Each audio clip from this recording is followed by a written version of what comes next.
नमस्कार दोस्तों, स्वागत है आप सभी लोगों का एक बार फिर से प्रज्ञा डिजिटल क्लासेस में। दोस्तों, सुप्रीम कोर्ट और हाई कोर्ट के जो जजेस होते हैं उनको पब्लिक सर्वेंट माना जाना चाहिए या नहीं माना जाना चाहिए।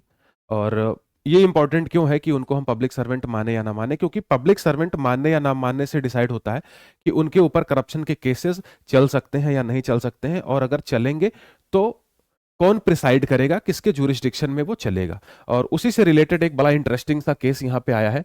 ये हेडिंग आप पढ़िए, supreme court stage Lokpal order on power over जजेस। ठीक है। लोकपाल ने एक ऑर्डर पास किया था हाई कोर्ट के एक जज के ऊपर, और उस पर सुप्रीम कोर्ट ने स्टे लगा दिया। अब ये स्टे क्यों लगाया और जो ऑर्डर पास किया गया था वो क्या था, इन सारी चीजों को इसमें समझने की कोशिश करेंगे। हालांकि ये एक मैटर अंडर डेवलपमेंट है, अभी ये मामला चूंकि कोर्ट में है, तो at the end of the day जो कोर्ट इंटरप्रेट करेगा मामले को जैसे वैसे ही सारी चीजें होंगी। बट इसमें हुआ ये कि एक जज थे, एडिशनल एक हाई कोर्ट के एडिशनल जज थे। उन्होंने अपने एक डिस्ट्रिक्ट जज को, एडिशनल हाई कोर्ट जज ने डिस्ट्रिक्ट जज को इन्फ्लुएंस किया, और फिर बाद में एक हाई कोर्ट के जज को इन्फ्लुएंस किया।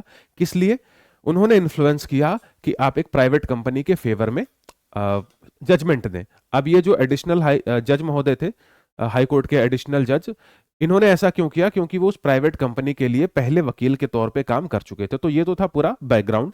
अब ये जो मामला था, ये करप्शन का मामला बन रहा था, और ये लोकपाल के पास गया। लोकपाल कौन है? लोकपाल एक करप्शन ओम्बड्समैन होते हैं यूनियन गवर्नमेंट के लेवल पर। जैसे स्टेट गवर्नमेंट के लेवल पर लोकायुक्त होते हैं, वैसे ही यूनियन गवर्नमेंट के लेवल पर लोकपाल होते हैं। और अभी इसको चेयर कर रहे हैं एएम खानविलकर जी।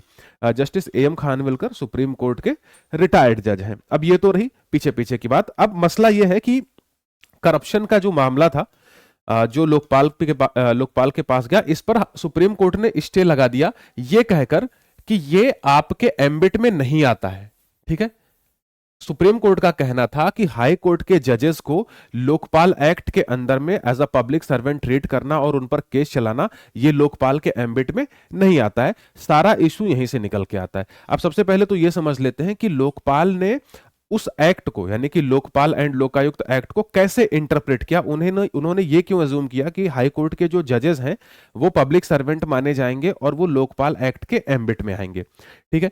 अब इनका ये ऑब्जर्वेशन था, इनका ये कहना था कि जो सुप्रीम कोर्ट है, सुप्रीम कोर्ट बनाया गया है कॉन्स्टिट्यूशन ऑफ इंडिया के तहत, लेकिन जो हाई कोर्ट्स हैं वो कॉन्स्टिट्यूशन ऑफ इंडिया के तहत नहीं बनाए गए हैं, बल्कि ब्रिटिश पार्लियामेंट्री एक्ट्स के तहत बनाए गए हैं। मतलब यह है कि जब ब्रिटेन हम पे रूल कर रहा था उस समय ही हाई कोर्ट्स बन गए थे।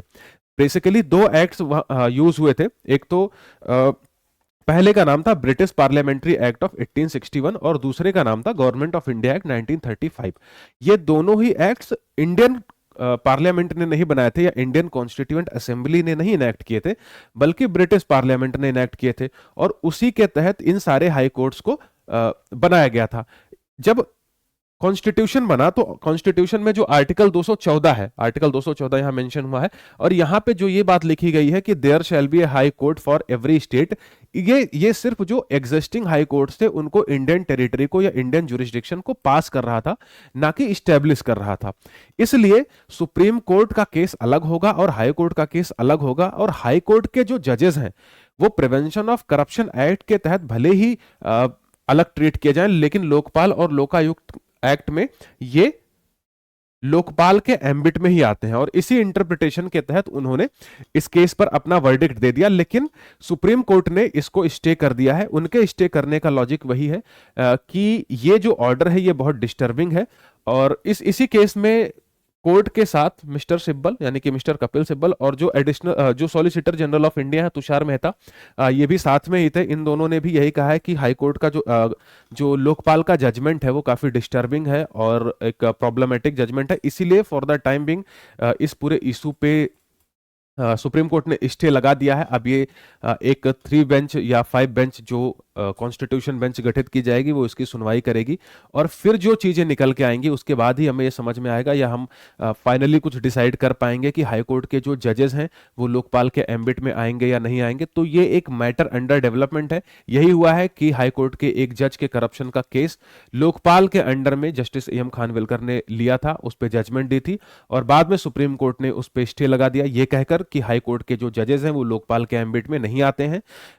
लोकपाल ने जो इंटरप्रिटेशन किया वो क्या था, सुप्रीम कोर्ट जो इंटरप्रिटेशन कर रही है वो क्या है। अब ये एक मैटर अंडर डिस्कशन है, मैटर अंडर ऑब्जर्वेशन है, ये चलता रहेगा और इस पर अब फर्दर कुछ डेवलपमेंट होगी तो हम अगली वीडियो लेके आएंगे। तो इसमें फिलहाल इतना ही है, मिलेंगे फिर अगली वीडियो।